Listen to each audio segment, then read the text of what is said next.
नमस्कार, मैं हूं शिवांगी। बिहारी मीडिया में आपका स्वागत है। बुलेटिन की शुरुआत करते हैं बड़ी खबर के साथ। बिहार में शिक्षकों को एक साथ मिलेगी 3 महीने की सैलरी। दुर्गा पूजा से पहले आई गुड न्यूज। त्योहारी मौसम में बिहार शिक्षा विभाग ने पे रोल मैनेजमेंट पोर्टल से जुड़ी एक बड़ी राहत दी है। शिक्षकों और कर्मचारियों को जुलाई के सितंबर तक वेतन पाने के लिए अब पोर्टल से पर्ची की जरूरत नहीं होगी। त्योहारी सीजन में सभी को पैसों की जरूरत होती है।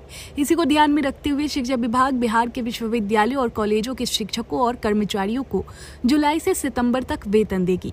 भले ही उनके पास पेरोल मैनेजमेंट पोर्टल वाला वेतन पर्ची ना हो, कर्मचारियों को आने वाली परेशानियों को कम करने के लिए शिक्षा विभाग ने पोर्टल से वेतन पर्ची की अनिवार्यता को 3 महीने के लिए हटा दिया है। विभाग के इस फैसले से राज्य के 13 विश्वविद्यालयों के हजारों शिक्षक और कर्मचारी लाभान्वित होंगे। दुर्गा पूजा से पहले बिहार सरकार ने वेतन भुगतान के लिए पैसा जारी कर दिया है। बिहार में शिक्षकों के ट्रांसफर पोस्टिंग की नई नीति जारी। गंभीर रोगों और दिव्यांगता वाले टीचरों को दी जाएगी प्राथमिकता। बिहार के सरकारी शिक्षकों के लिए नई तबादला एवं पदस्थापन नीति जारी हो गई है। नीतीश सरकार द्वारा सोमवार को जारी हुई नई स्थानांतरण नीति में महिला, विधवा, दिव्यांग एवं गंभीर रूप से बीमार टीचर को ट्रांसफर एवं पोस्टिंग से वरीयता दी जाएगी।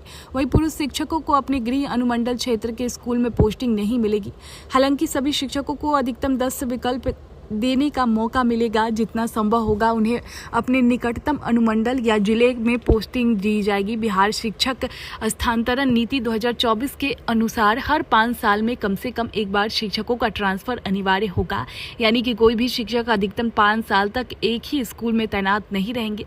जिन शिक्षिकाओं के पति भी कर्मचारी है तो उनका पति के पोस्टिंग वाले जिले में तबादला किया जा सकता है। दुर्गा पूजा पर 9 से 11 अक्टूबर तक कई रोड बंद, नई ट्रैफिक एडवाइजरी जारी। पटना में दुर्गा पूजा और दशहरा के मद्देनजर शहर की कई सड़कों पर वाहन के प्रवेश पर प्रतिबंध रहेगा, जबकि कई रूट पर बड़े वाहनों के लिए नो एंट्री रहेगा। इसको लेकर पटना ट्रैफिक पुलिस ने एडवाइजरी जारी कर दी है। ये आदेश 9 से 11 अक्टूबर तक दुर्गा पूजा मेला के मद्देनजर प्रशासन ने पटना आने जाने वाले और पूजा पंडाल घूमने वालों के लिए जारी किया है। इस एडवाइजरी में कहा गया है कि पटना में साल 389 बड़े पूजा पंडाल बनाए गए हैं, जबकि छोटे पंडालों की संख्या 1000 से भी ऊपर है। 9 अक्टूबर से 11 अक्टूबर तक आयकर गोलंबर से डाक बंगला चौराहा की ओर वाहन नहीं जाएंगे। 3 दिनों तक दीदारगंज की ओर से भारी वाहन को भी पटना शहर में प्रवेश नहीं करने दिया जाएगा। लैंड फॉर जॉब मामले में लालू परिवार को बड़ी राहत। कोर्ट ने तेजस्वी, तेज प्रताप समेत सभी लोगों को दिया जमानत। लैंड फॉर जॉब स्कैम मामले में लालू प्रसाद यादव और उनके परिवार को बड़ी राहत मिली है। अब इस मामले में सोमवार को लालू यादव, तेजस्वी और तेज प्रताप यादव समेत 8 आरोपियों को दिल्ली की राउज एवेन्यू कोर्ट में पेश होने के बाद सभी को जमानत दे दी गई है। ईडी की सप्लीमेंट्री चार्जशीट पर राउज एवेन्यू कोर्ट ने सभी को कोर्ट में पेश होने का निर्देश दिया था। उसके बाद सभी लोग सशरीर उपस्थित हुए और उसके बाद सभी लोगों को जमानत दे दी गई है। बाढ़ प्रभावित किसानों को मुआवजा देने का किया ऐलान। बिहार सरकार ने सितंबर महीने के पहले सप्ताह में आई बाढ़ से फसल को हुए नुकसान के लिए किसानों को मुआवजा देने का फैसला लिया है।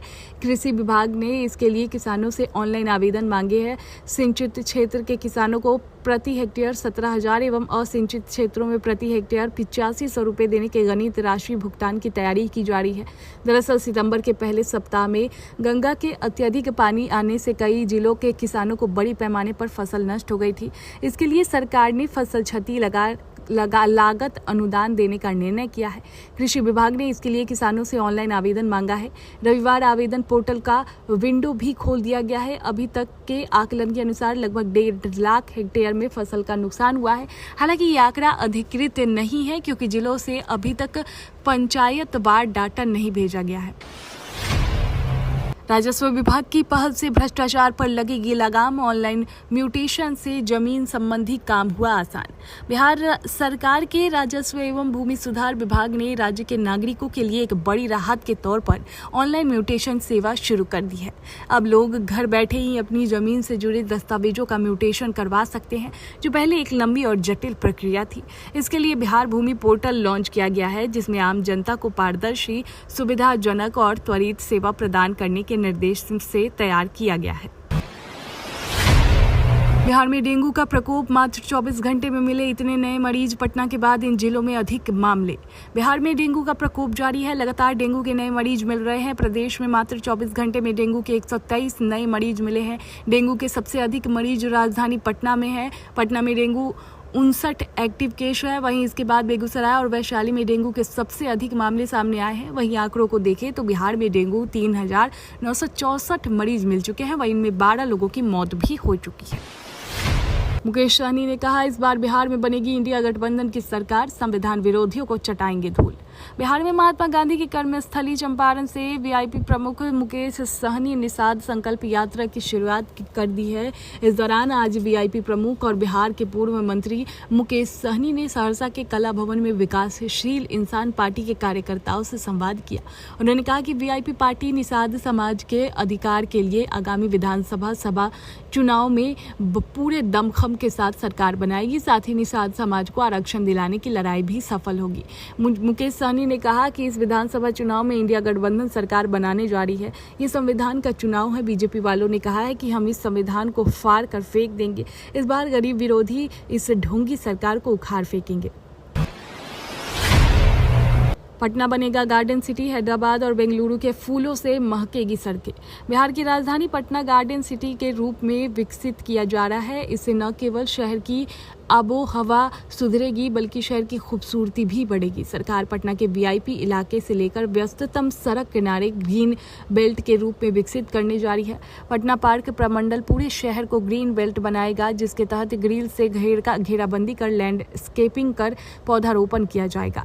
इससे हवा में उड़ने वाले धूल के जमाव को रोकने और इसके प्रदूषण भार को कम करने में मदद मिलेगी।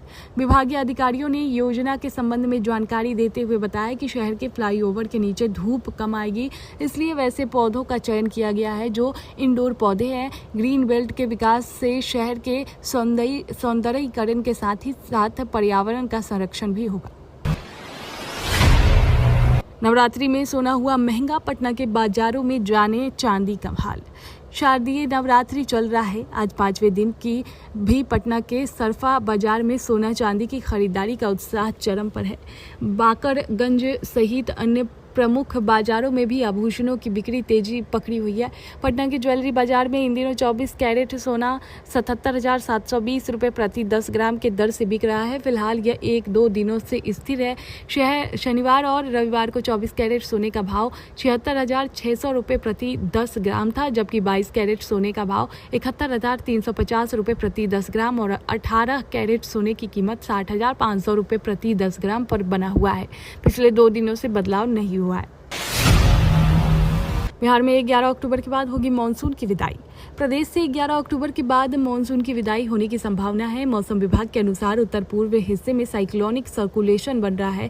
इसका प्रभाव इस सप्ताह बिहार में देखने को मिलेगा। मौसम वैज्ञानिक डॉक्टर एस के पटेल ने बताया कि 4 से 5 दिन तक बारिश नहीं होगी और पश्चिमी हवा चलेगी, तो मानसून की विदाई मान ही ली जाएगी। वहीं आपको बता दें कि 1 जून से अब तक राज्य में 20% कम बारिश रिकॉर्ड की गई है। सारण जिले में 53, वैशाली में 49, मुजफ्फरपुर में 46 और समस्तीपुर में 44% कम बारिश हुई। ये जिले आसपास ही है, यानी गंगा के मैदानी क्षेत्र में कम बारिश हुई है। दुर्गा पूजा में 16,000 प्रतिमाएं बिहार में स्थापित। पटना जिले में करीब 100 लोगों के खिलाफ सीसीए अतिरिक्त पुलिस बलों की तैनाती। बिहार में दुर्गा पूजा को लेकर प्रशासनिक तैयारी पूरी कर ली गई है। सुरक्षा को लेकर सीसीटीवी कैमरे, सादे लिबास में पुलिसकर्मी और पदाधिकारी पूजा पंडालों के पास मौजूद रहेंगे। गड़बड़ी करने वाले असामाजिक तत्वों पर निगरानी रखेंगे। इससे 31 पुलिस उपाधीक्षक, 450 पुलिस निरीक्षक, पुलिस अवर निरीक्षक, दंगा निरोधी दस्ता की 12 कंपनी, 10,000 पीटीसी प्रशिक्षु सिपाही, गृह रक्षक शामिल है। पुलिस मुख्यालय की ओर से सभी अधिकारियों को चौकसी बरतने, 24 घंटे पेट्रोलिंग करने और भारत नेपाल सीमा पर विशेष निगरानी रखने का निर्देश दिया गया है। पिछले साल की तुलना में इस बार अधिक प्रतिमाएं स्थापित हुई है। 2023 में 15,559 प्रतिमा स्थापित हुई थी, जबकि इस बार पूरे राज्य में लगभग 16,000 प्रतिमाएं स्थापित की गई है।